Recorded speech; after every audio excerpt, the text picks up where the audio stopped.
Based on the trends in biology. Alright, Ryan, I will give you a 1 minute, would you want a 1 minute warning? And then 30 second and then done?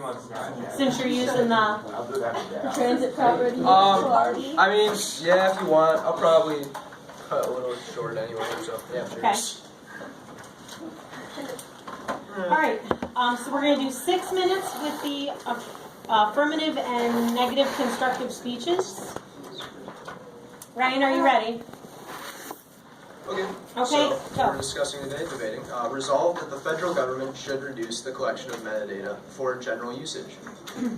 Well, ladies and gentlemen, we've certainly been on quite a ride these past couple of days. Whether it was wondering what's going on in Jack Bozich's pants, to being verbally attacked by debaters who referred to us as garbage. But all joking aside, prepare yourself for a serious debate that addresses a topic affecting each and every one of us. We've been tackling the topic of surveillance from many different angles, but it all comes down to the same question. Is surveillance acceptable? And to what degree? Protection, but the cost of losing some of the liberties we hold most dear. Well, first off, what exactly is our right to privacy?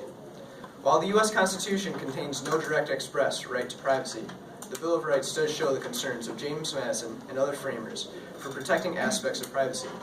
The privacy of beliefs, the privacy of the home against demands that be used for quartering soldiers, privacy of the person and possessions against unreasonable searches, and the Fifth Amendment's benefit against self-incrimination, which provides protection of privacy of personal information.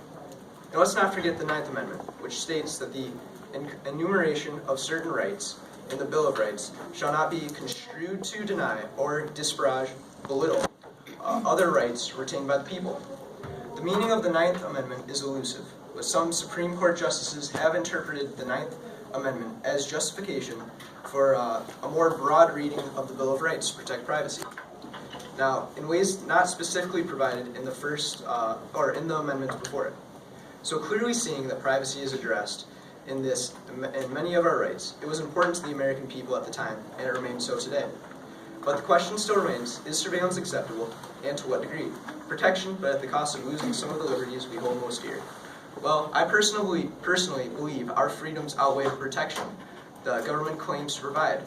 This so-called protection through surveillance is simultaneously trouncing on the freedoms men and women of our country have died protecting. Now, with this topic, a lot of terms are unclear. A lot of you probably don't know exactly what metadata is. Well, as I would describe it, is all the information of online activity without the actual content. So this usually takes the form of the identities of a sender and recipient, the time, the date, the duration a site was viewed, and even the location. These may seem like insignificant details to some of you. When you hear the intelligence agency is gathering metadata from every U.S. citizen, you might think, who cares? It's not even the exact information of what I'm searching. Well, even without the exact content of communications and other online activity, the government is able to use metadata to uncover some of our most closely guarded secrets and information that should just remain private. Anything from whether we have a drinking problem or a drug problem to our sexual preferences can be inferred using metadata. Now consider this. The metadata from emails was sufficient enough to identify the mistress of our previous CIA director, David Petraeus, and it was even enough to force him out of his job. Now, I'm not saying this guy wasn't a jerk, like he was a scumbag, he was cheating on his wife, but this is a prime example of what metadata can do. It delves completely into someone's privacy, whether right or wrong.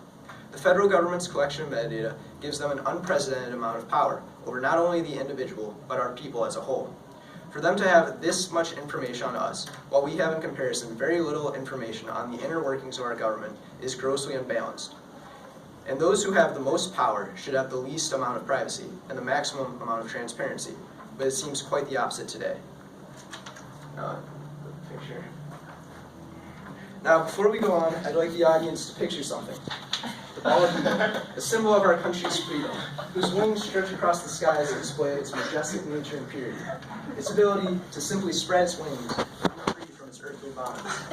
Now, this is what our opposition would have the symbol of American freedom reduced to. Behold the horrors of this native monstrosity. Let its wretched features be burned into your minds. An old, cowardly creature, now taking the place of our beautiful bald eagle. Is this what you imagined? With more and more surveillance being poured down on us, weighing its wings down, its freedom down, to never touch the sky it once knew. Where does it stop? All of this surveillance, the use of metadata to know the most private aspects of citizens' lives. What's next? When will all of this surveillance finally reach its peak? All of our freedoms being chipped away, almost unnoticeably, until there's nothing left. And let me assure you, the audience, the moment you allow one of your rights to be taken away from you, you can never get it back. Not in the same way as you first had it. Okay?